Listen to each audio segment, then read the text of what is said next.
Assalamualaikum warahmatullahi wabarakatuh. Perkenalkan nama saya Amir Kamwe, NIM saya 290227001 untuk mata kuliah makro.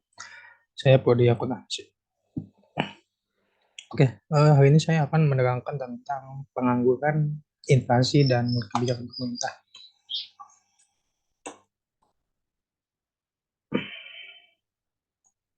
Nah, pengangguran. Eh, kita lihat pengangguran adalah keadaan tanpa pekerjaan yang dihadapi oleh segolongan tenaga kerja yang telah berusaha mencari pekerjaan, tetapi tidak mampu oleh individu yang menghadapi masalah tersebut dinamakan penganggur. Jenis pengangguran berdasarkan penyebabnya, pengangguran normal atau fiksional, pengangguran yang disebabkan adanya kesulitan mempertemukan antara pihak yang membutuhkan tenaga kerja dengan pihak yang memiliki tenaga kerja. Pengangguran siklikal, pengangguran yang disebabkan kemunduran ekonomi yang menyebabkan perusahaan tidak mampu menampung semua pekerja yang ada. Pengangguran struktural, pengangguran yang disebabkan oleh penganggur yang mencari lapangan pekerjaan tidak mampu memenuhi persyaratan yang ditentukan membuka lapangan kerja. Pengangguran teknologi, pengangguran yang disebabkan perkembangan atau pergantian teknologi. Perubahan ini dapat menyebabkan pekerjaan harus diganti untuk bisa menggunakan teknologi yang diharapkan. Nah, jenis pengangguran berdasarkan cirinya, pengangguran terbuka, tenaga kerja yang sungguh-sungguh tidak mempunyai pekerjaan.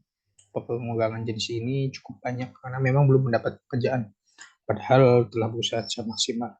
Nah, pengangguran tersembunyi, tenaga kerja yang tidak bekerja secara optimal karena suatu alasan tertentu. Pengangguran bermusim, pengangguran akibat siklus ekonomi yang berfluktuasi karena pergantian musim. Setengah menganggur, tenaga kerja yang tidak bekerja secara optimal karena tidak ada lapangan pekerjaan. Biasanya tenaga kerja setengah menganggur ini merupakan tenaga kerja yang berkurang kerja dari 35 jam per minggu.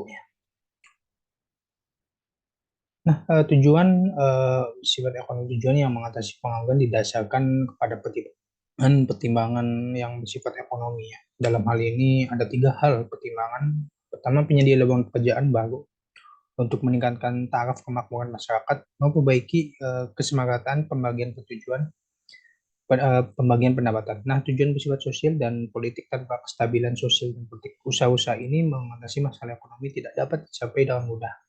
Berikut ini diterapkan masalah sosial yang politik utama yang ingin diatasi melalui kebijakan pemerintah, mengurangi pengangguran, meningkatkan kemakmuran keluarga dan kestabilan keluarga, menghindari masalah kejahatan dan mewujudkan kestabilan politik.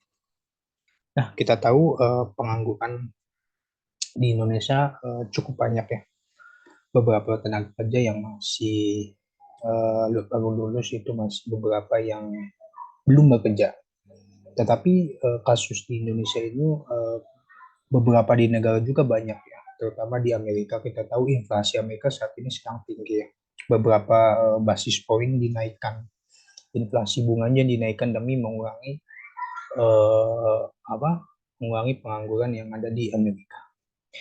Kita tahu pengangguran ini adalah suatu yang apa ya, yang terjadi di Indonesia karena emang dari Undang-Undang Cipta Kerja apa berbasis kontrak. Ketika mereka udah habis kontrak lalu keluar masuk lagi, siklusnya kan seperti itu.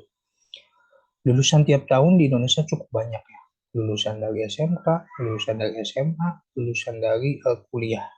Sedangkan untuk lapangan pekerjaan tersendiri apa masih masih minim gitu ya, masih beberapa yang membuka lowongan pekerjaan.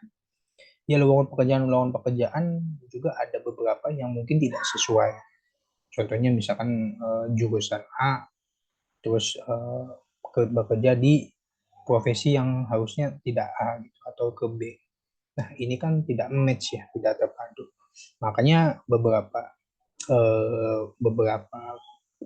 apa beberapa kebijakan itu ada kayak misalkan pelatihan, ada misalkan kayak benar penjurusan yang benar-benar sesuai pekerjaannya.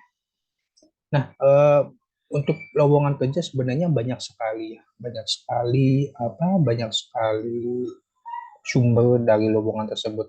Ada yang dari sosial media, ada yang dari iklan, ada yang apa ya, basis kayak misalkan BKK atau misalkan outsourcing. Terus ada pula yang lewat aplikasi seperti LinkedIn, Jobstreet, decline, dan seterusnya. Nah, sebenarnya masalah pengangguran ini diatasi apa ya? Ya mungkin dengan cara pelatihan juga, terutama pengetahuan, knowledge tentang teknologi. Sebenarnya lowongan yang tersedia banyak gitu. Tapi bagaimana cara kita mengetahui lowongan pekerjaan tersebut? Seperti itu. Inflasi nih, inflasi adalah suatu proses meningkatnya harga harga secara umum dan terus menerus. Dan kata lain, inflasi juga merupakan proses penurunan nilai mata uang secara kontinu.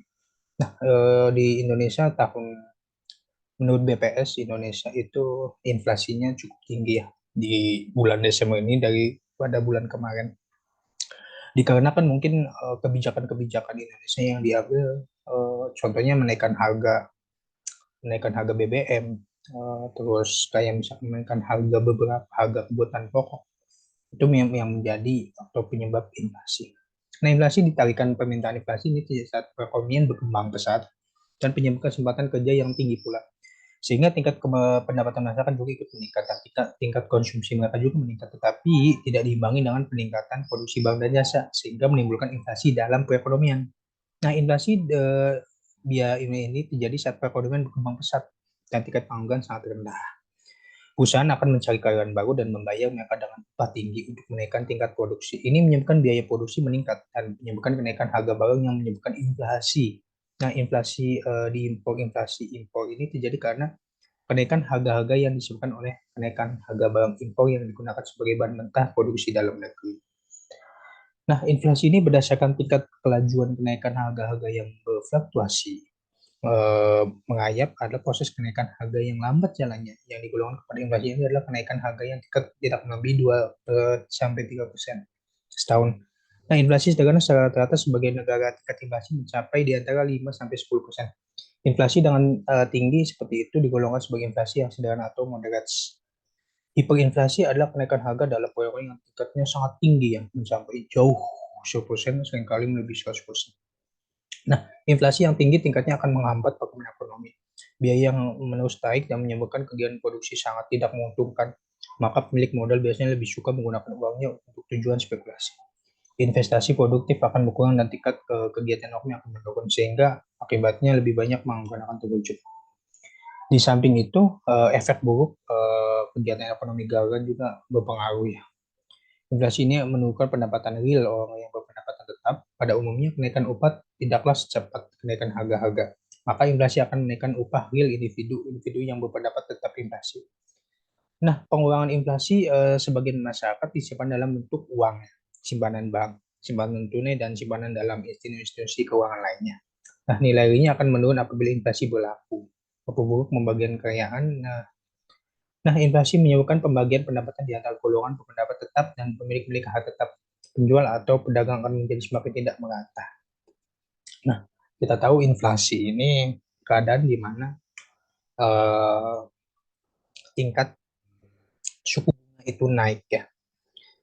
Efek-efek inflasi ini salah satunya itu mengkonsumsi beberapa barang ekspor ya yang terjadi di sini. Dan juga inflasi ini yang saya tadi bilang, beberapa harga-harga pokok mulai naik, maka terjadi inflasi. Nah, inflasi juga banyak terjadi di negara-negara lainnya. Contohnya Amerika, laju inflasinya cukup tinggi. Di Eropa juga sedang terjadi inflasi tinggi, mungkin di atas 10%. Kalau misalkan hyperinflasi itu yang terjadi mungkin yang di negara Afrika, seperti negara Yunani yang hyperinflasi. Mereka itu mencetak uangnya terlalu banyak, tetapi harga pokoknya terus menurun. Yang terjadi adalah banyak uang berserakan, mata uang mereka tidak stabil, mata uang mereka menjadi tinggi dan tidak berguna gitu. Seperti itu. Nah, inflasi ini banyak beberapa pengendalian inflasi ya. Seperti mungkin inflasi itu misalkan kita tetap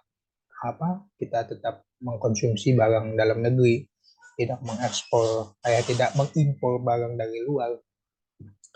Terus kita harus memperbanyak ekspor kita. Terus kita menghemat beberapa energi. Makanya salah satu Indonesia kan dia penghijauan ya, mengsavekan energi. Bagaimana berupaya untuk selalu berupaya untuk menjaga energi tersebut. Nah, ini kebijakan pemerintah. Kebijakan fiskal meliputi langkah-langkah pemerintah membuat perubahan dalam bidang perpajakan dan pengeluaran pemerintah dengan maksud untuk mempengaruhi pengeluaran agregat perekonomian. Kebijakan moneter meliputi langkah-langkah pemerintah yang dilakukan oleh bank sentral untuk membangun pengubahan penawaran uang dan mengubah suku bunga dengan maksud untuk membangun pengeluaran agregat. Nah, kebijakan fiskal dan kebijakan moneter dijalankan oleh dua pihak yang berbeda. Kebijakan fiskal dilakukan oleh Kementerian Keuangan dan kebijakan moneter dijalankan oleh bank sentral ya. Kedua institusi ini harus saling bergandengan ya, karena bisa menyesuaikan ekonomi dalam mengatasi masalah yang dihadapi. Nah, efeknya yaitu satu pihak menjalankan langkah untuk mengatasi inflasi dan pihak lainnya menjalankan kebijakan untuk menganggur. Kebijakan yang bertentangan itu tidak akan mencapai tujuan. Jadi misalkan kebijakan institusi yang satu itu untuk pengangguran, sedangkan bank sentralnya untuk inflasi. Jadi dua ini saling berhubungan. Nah, untuk meningkatkan kebijakan pemerintah, masing-masing institusi perlu menjalankan hal berikut. Bank sentral perlu menurunkan suku bunga. Nah, biasanya bank sentral itu menaikkan dan menurunkan suku bunga itu terjadi dalam beberapa kuartal ya. Menaikkan misalkan berapa basis poin, misalkan 25 sampai 150. Nah, basis poin ini diturunkan untuk menghindari inflasi, laju inflasi. Bagaimana para investor masuk dan keluar. Nah, di sini kita tahu kenaikan pengeluaran pemerintah dan kenaikan pengeluaran rumah tangga untuk mengatasi inflasi ini. Tindakan yang perlu dilakukan bank sentral adalah mengurangi penawaran uang dan menaikkan suku bunga. Nah, kita tahu penaikan suku bunga itu atas dasar kuartal yang terjadi di Indonesia. Penutupan harga saham, misalkan penutupan untuk ekspornya, penutupan harga untuk impornya, seperti itu. Oke, itu saja dari saya. Terima kasih. Assalamualaikum warahmatullahi wabarakatuh.